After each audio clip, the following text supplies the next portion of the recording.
Bismillahirrahmanirrahim. Assalamualaikum warahmatullahi wabarakatuh.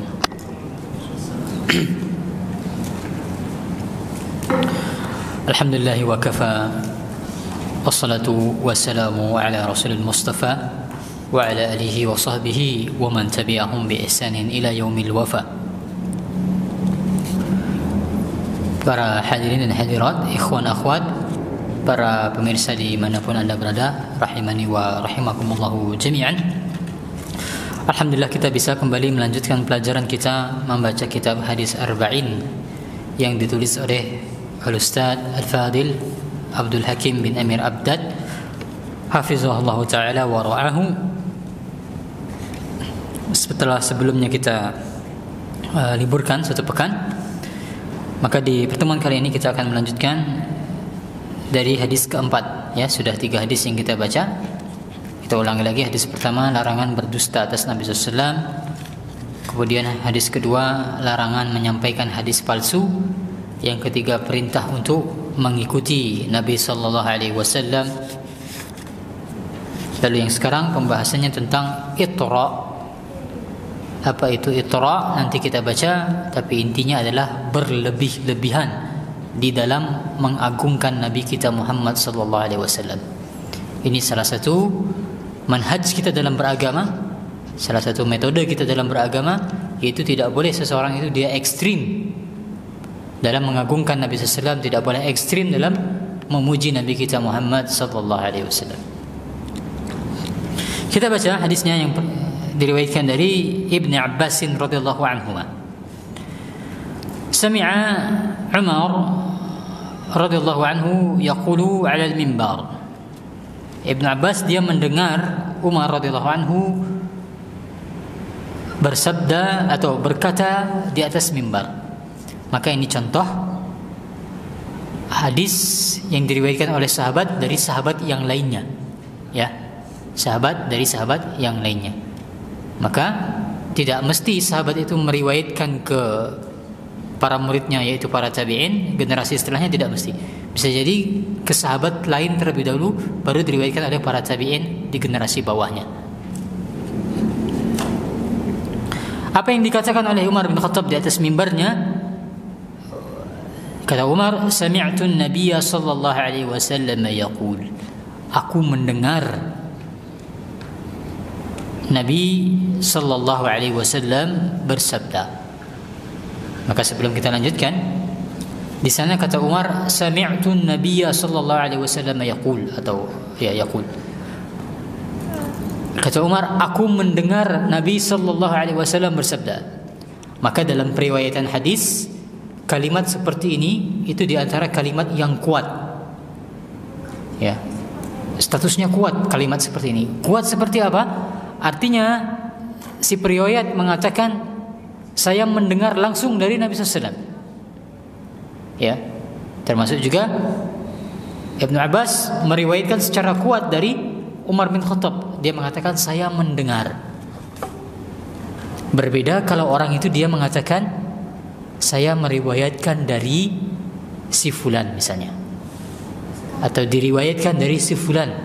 Dia mengatakan diriwayatkan dari Umar bin Khattab misalnya. Nah, ini kurang kuat dalam penilaian hadis dibandingkan kalimat saya mendengar. Kenapa? Ada yang tahu penjelasannya? Kenapa ini kurang kuat jika dibandingkan kalimat saya mendengar? Karena kalimat diriwayatkan itu bisa jadi di sana ada triknya. Ya, bisa jadi periwayat ini dia ngetrik dalam artian seakan-akan dia meriwayatkan langsung, seakan-akan dia mendengar langsung, padahal dia tidak mendengar langsung. Ya, bisa jadi misalnya generasi di bawah sahabat misalnya diriwayatkan dari Umar bin Khattab, dia bilang gitu, seakan-akan dia meriwayatkan langsung dari Umar bin Khattab, padahal bisa jadi ada perantara antara dia dengan Umar bin Khattab, diriwayatkan oleh orang lain ini meriwayatkan dari Umar bin Khattab. Ya, sehingga di sana statusnya lebih tidak lebih kuat dari kalimat sami'tu, aku mendengar langsung. Belum mendengar langsung pasti dia mendengar langsung, ya. Apa yang didengar oleh Umar dari Nabi Muhammad SAW? La tutruni kama atratit kama atratin nasara ibna Maryam. Janganlah kamu memuji aku berlebih-lebihan. Maka itu definisi dari itra, yaitu memuji berlebih-lebihan, sehingga melampaui batas seperti kaum Nasrani, itu kaum Nasara, mereka telah melampaui batas dalam memuji Isa ibnu Maryam. Ibnu Maryam maksudnya adalah Nabi Isa. Bahasa Inggrisnya apa? Jesus, ya.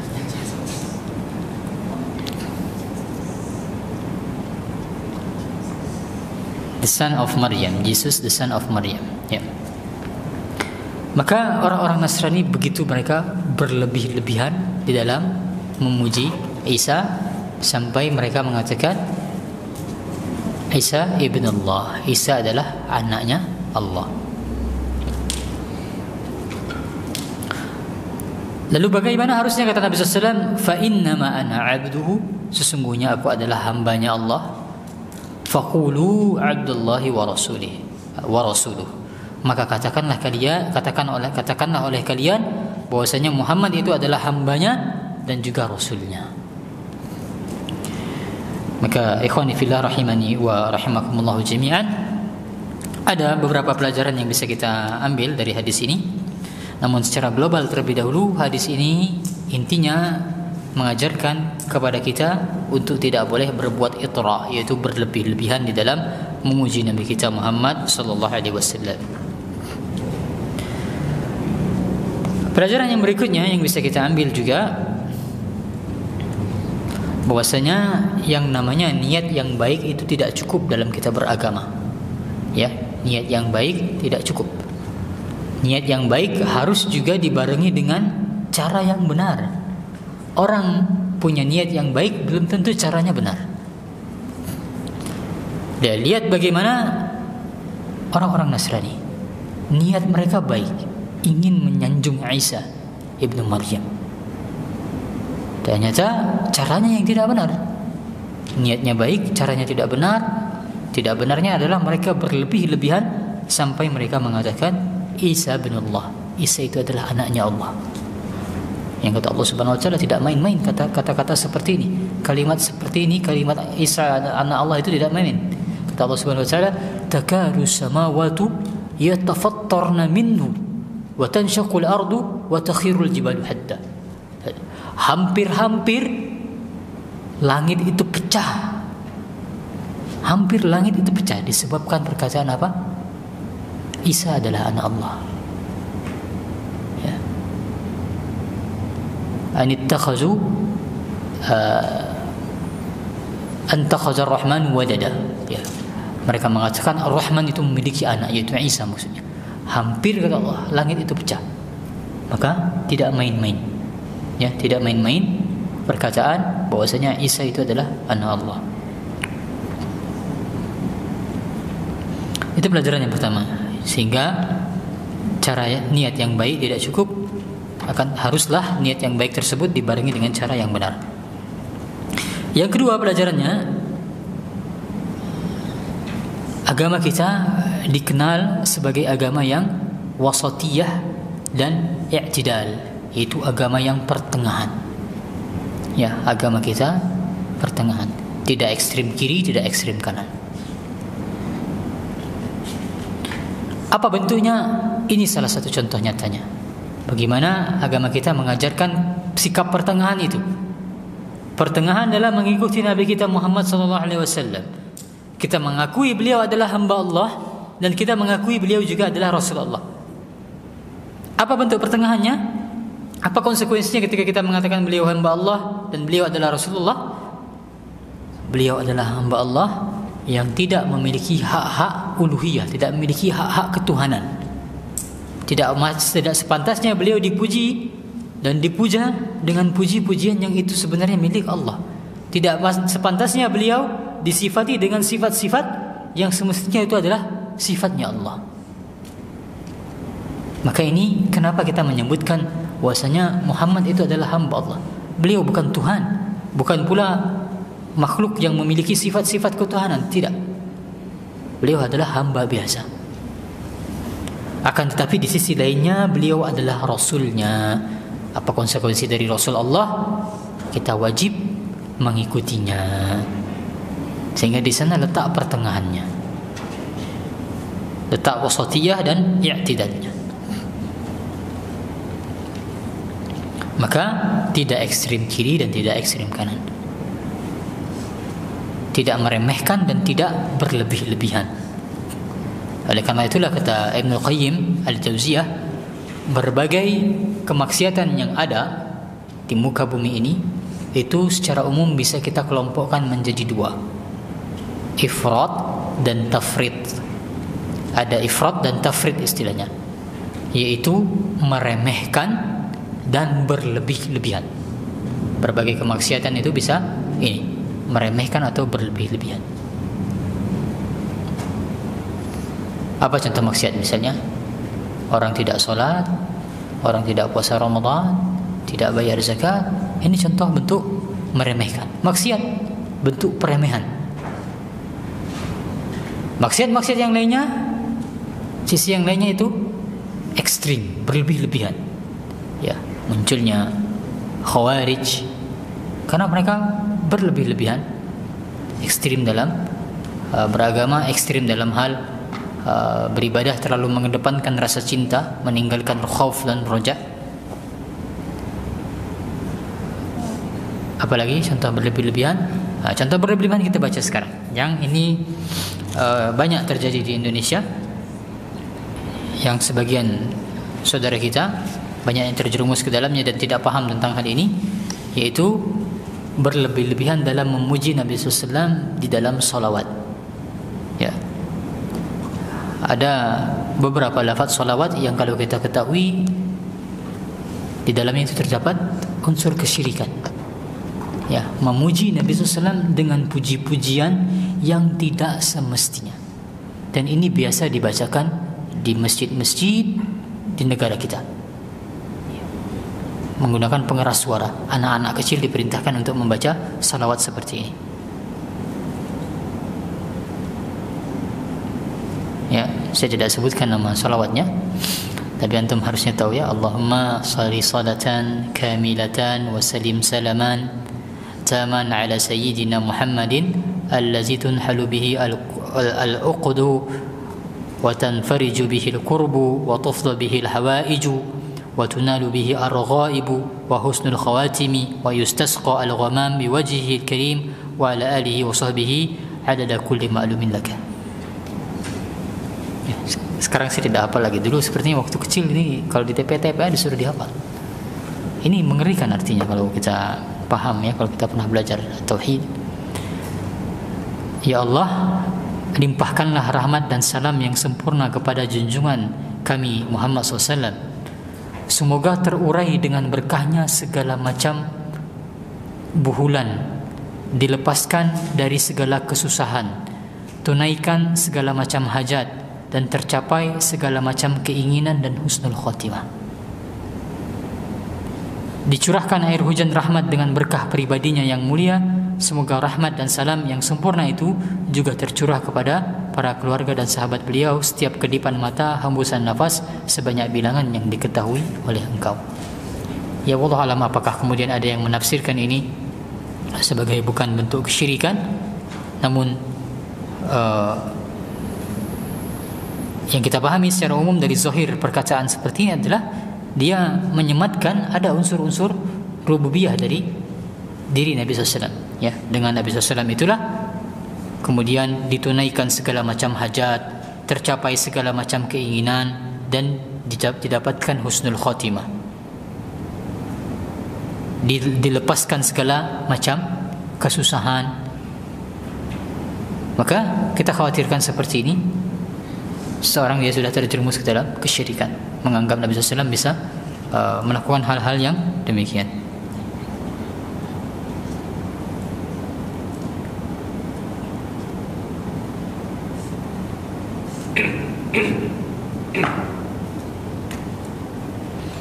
Sehingga kita dalam memuji Nabi kita Muhammad SAW tidak boleh kita melakukan itra, yaitu berlebih-lebihan, melebihi batasnya. Baik, sekarang kita baca hadis yang kelima. Kalau dari penulis di sini memberikan judul yaitu larangan menjadikan kuburan sebagai masjid. Ya, tidak boleh menjadikan kuburan sebagai masjid. Diriwayatkan dari Jundab atau Jundub. Maka ada dua cara baca, Jundab atau Jundub. Maka antum jangan heran ya kalau kita membaca hadis atau bahkan tidak hanya hadis, nama-nama para ulama itu banyak dari nama-nama mereka yang diperselisihkan tentang cara membacanya. Ada dua cara baca. Ada yang bisa menyebutkan contohnya? Apa? Ya, Imam At-Tirmizi. Antum bacanya biasanya dengarnya At-Tirmizi atau At-Tirmizi? Nah, sebagian mendengar At-Tirmizi, sebagian mendengar At-Tirmizi. Memang ada dua cara baca, At-Tirmizi atau At-Tirmizi. Yang lain? Contoh yang lain? Al-Maqdisi dan Al-Maqdasi. Ada dua cara baca. Abdul Ghani Al-Maqdisi atau Abdul Ghani Al-Maqdasi. Sebagian ulama membaca Al-Maqdasi. Yang membaca Al-Maqdasi kalau di Indonesia Ustaz Zulkarnain. Kalau membaca At-Tirmizi di Indonesia itu Ustaz Aminur Bait membacanya At-Tirmizi beliau. Ada lagi Imam At-Tabrani. Ini sebagian membaca At-Tabrani, ba-nya disukun. Sebagian lagi membaca At-Tabarani. Ada lagi ulama hadis juga Abu Nuaim. Sebagian membacanya apa? Abu Naim. Ya, sebagian membaca Abu Nuaim, sebagian lagi membaca Abu Naim.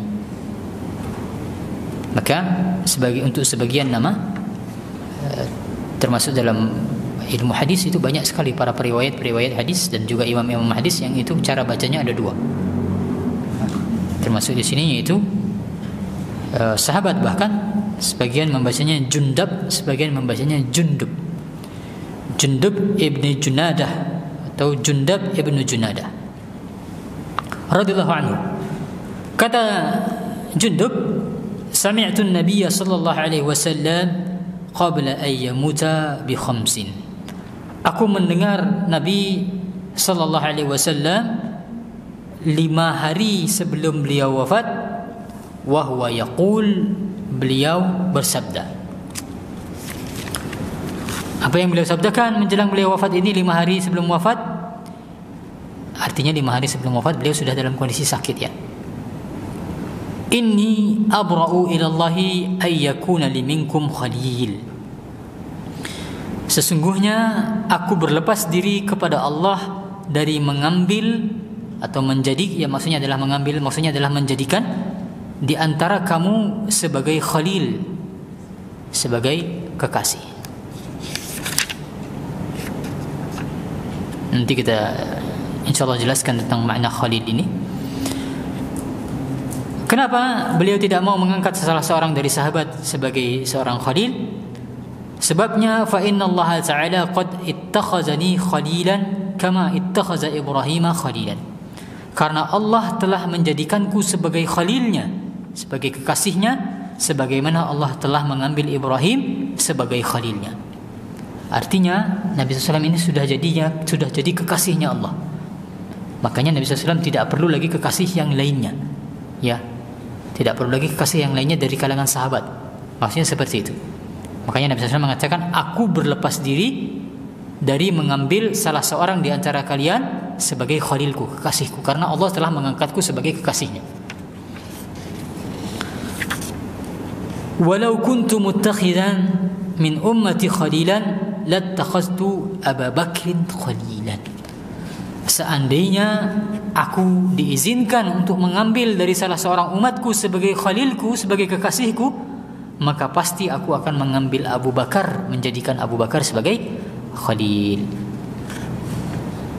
Maka dari hadis ini kita mengetahui Abu Bakar adalah sahabat yang paling mulia. Karena Khalil itu nanti kita jelaskan, Khalil itu adalah derajat cinta yang paling tinggi. Maka di seluruh para sahabat yang paling dicintai oleh Aisyah adalah dicintai oleh Nabi Muhammad SAW yaitu Abu Bakar. Pernah suatu ketika Nabi SAW ditanya oleh salah seorang sahabat, "Wahai Rasulullah, siapa orang yang paling engkau cintai?" Maka kata Nabi SAW, "Aisyah." "Dari kalangan laki-laki wahai Rasulullah?" "Bapaknya, yaitu Abu Bakar." Maka ini dua orang. Kalau perempuan yang paling dicintai oleh Nabi SAW, Aisyah. Kalau laki-laki yaitu bapaknya, Abu Bakar. Lalu kata Nabi SAW, "Ala wa inna man kana qablakum kanu yattakhizuna qubura anbiya'ihim wa salihihim masajida."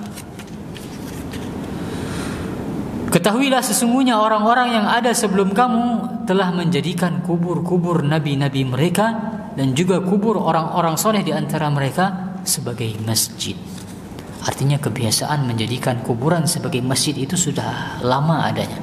Semenjak adanya para nabi, semenjak adanya orang-orang soleh, maka setan selalu membisik-bisiki orang-orang agar menjadikan kuburan tersebut sebagai masjid.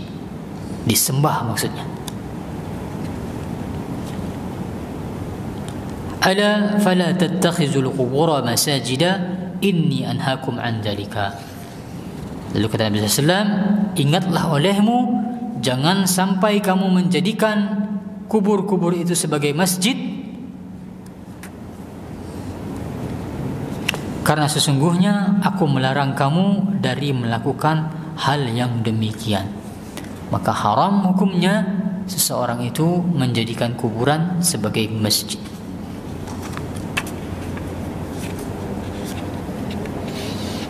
Maka ada beberapa faedah yang bisa kita ambil dari hadis ini.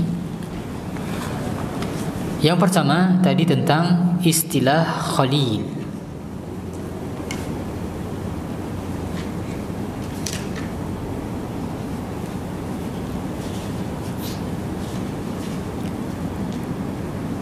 Yang namanya Khalil di dalam bahasa Arab itu merupakan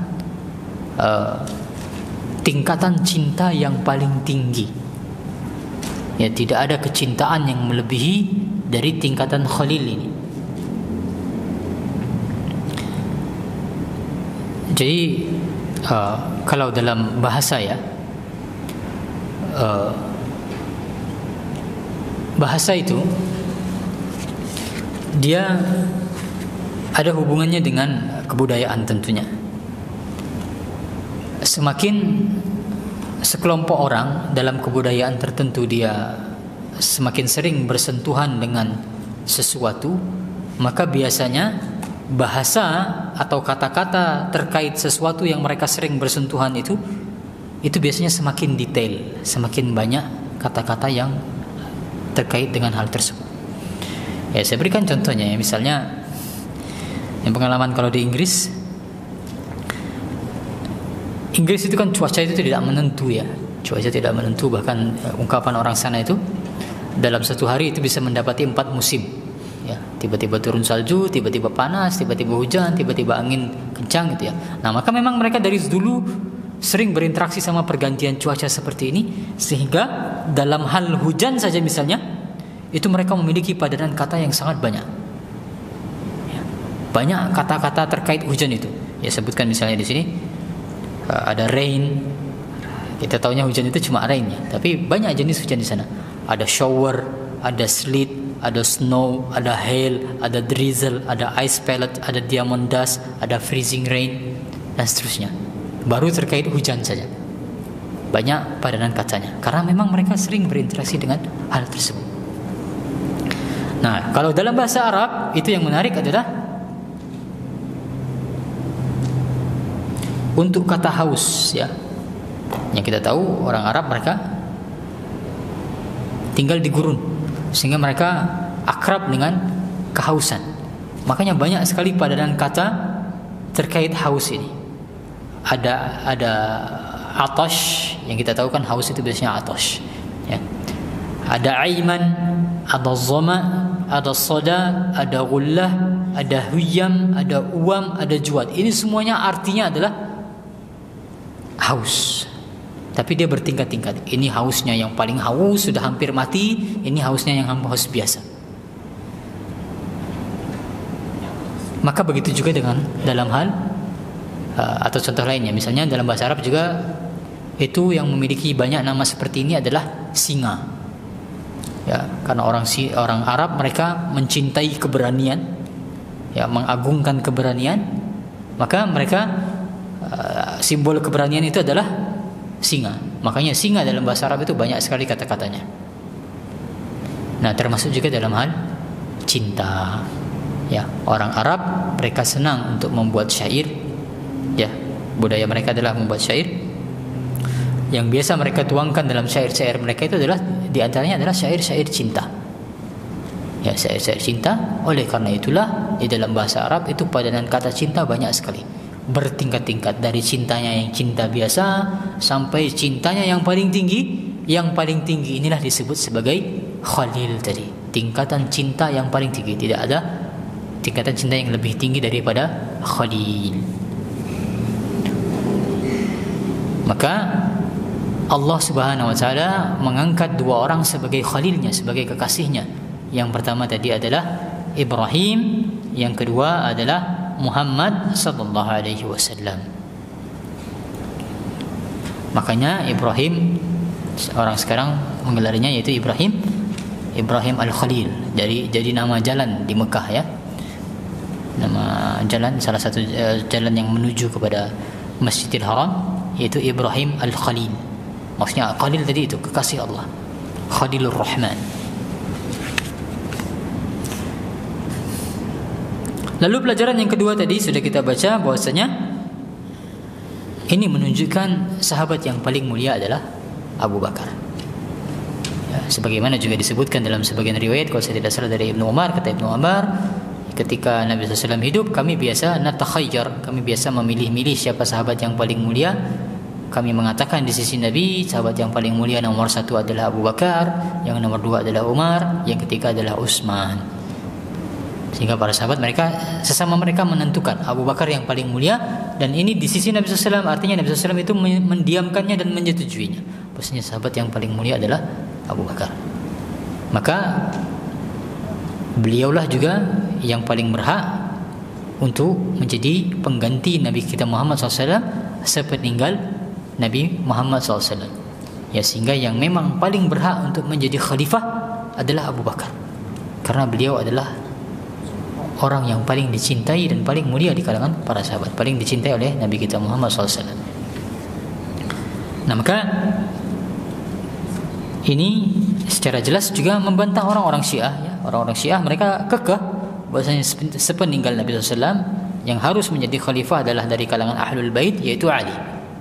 Ali yang harus menjadi khalifah pertama seharusnya, bukan Abu Bakar. Ini anggapan orang-orang Syiah. Maka di antara hal yang membantah tadi adalah perkataan ini. Khalil, tidak ada kecintaan yang lebih tinggi daripada Khalil. Nabi SAW seandainya boleh menjadikan seorang sebagai Khalil, ingin menjadikan Abu Bakar sebagai Khalilnya.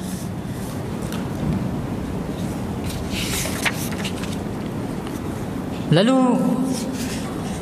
yang menjadi intinya di sini adalah Nabi SAW melarang kaum muslimin untuk menjadikan kuburan sebagai masjid.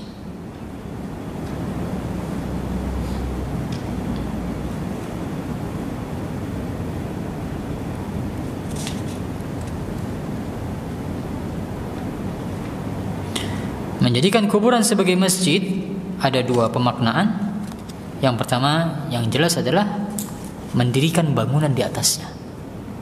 Ini sesuatu yang terlarang. Yang mendirikan bangunan masjid maksudnya. Yang kedua, tidak mendirikan bangunan secara fisik, namun menjadikan kuburan tersebut seakan-akan masjid, maknanya yaitu tempat orang beribadah. Ya. Menjadikan kuburan sebagai tempat orang beribadah. Maka ini juga termasuk dalam larangan ini. Nabi SAW melarang orang untuk menjadikan kuburan sebagai masjid, sebagai tempat beribadah.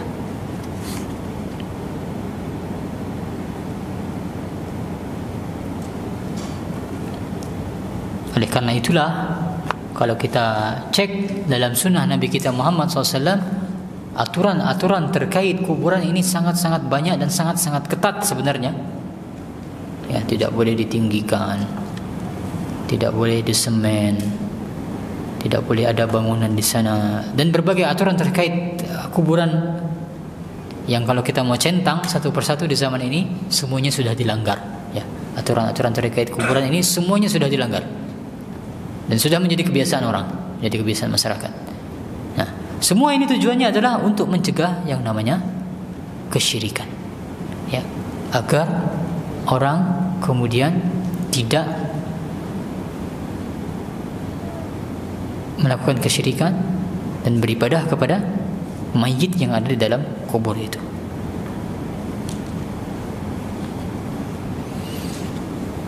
Dan sebagai penutup ya ikhwah, yang perlu kita ketahui,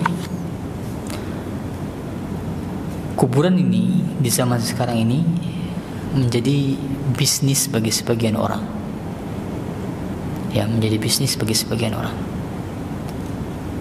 Makanya ketika kita mendakwahkan, jangan menjadikan kuburan-kuburan sebagai tempat ibadah. Sebagian orang menolaknya dengan sangat keras karena ini mata pencaharian bagi sebagian mereka. Saya punya teman di Jogja sini, keluarga mereka ini sekarang betapa kagetnya karena kuburan kakek mereka sekarang itu sudah menjadi kuburan keramat yang mulai didatangi oleh para peziarah. Tidak tahu menau, keluarganya tidak tahu menau, tiba-tiba sekarang kuburannya sudah menjadi kuburan keramat. Artinya apa?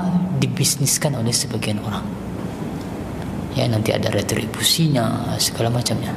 Belum lagi jualan-jualan jimat-jimatnya di sana nanti. Sama juga di Yogyakarta ini,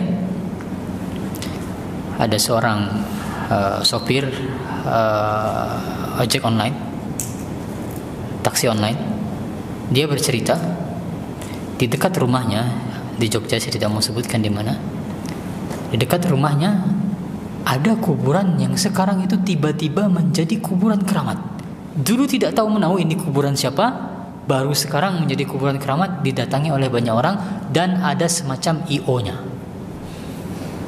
Nah, yang menjadi panitia yang mengkeramatkan kuburan ini. Ya, padahal orang di sana tidak tahu ini kuburan siapa dan kenapa kok orang yang sudah lama bertahun-tahun di sana itu tidak tahu menahu. Tiba-tiba sekarang jadi kuburan keramat yang mulai didatangi oleh banyak orang. Maka sekali lagi yang perlu kita ketahui juga agar kita tidak polos-polos banget ya dalam kita berdakwah. Bagi sebagian orang kuburan ini menjadi bisnis mereka, makanya ketika kita mendakwahkan tentang hal ini mendapatkan penentangan yang keras dari banyak pihak karena mengganggu salah satu sumber mata pencaharian mereka. Baik, demikian yang kita bahas pada kesempatan kali ini. Kita dengarkan azan terlebih dahulu. Kalau ada pertanyaan silahkan dituliskan di kertas saja. Kalau bisa saya jawab nanti kita jawab setelah azan isya. Demikian, wallahu a'lam wa sallallahu ala nabiyyina Muhammad wa ala alihi wa sahbihi wasallam.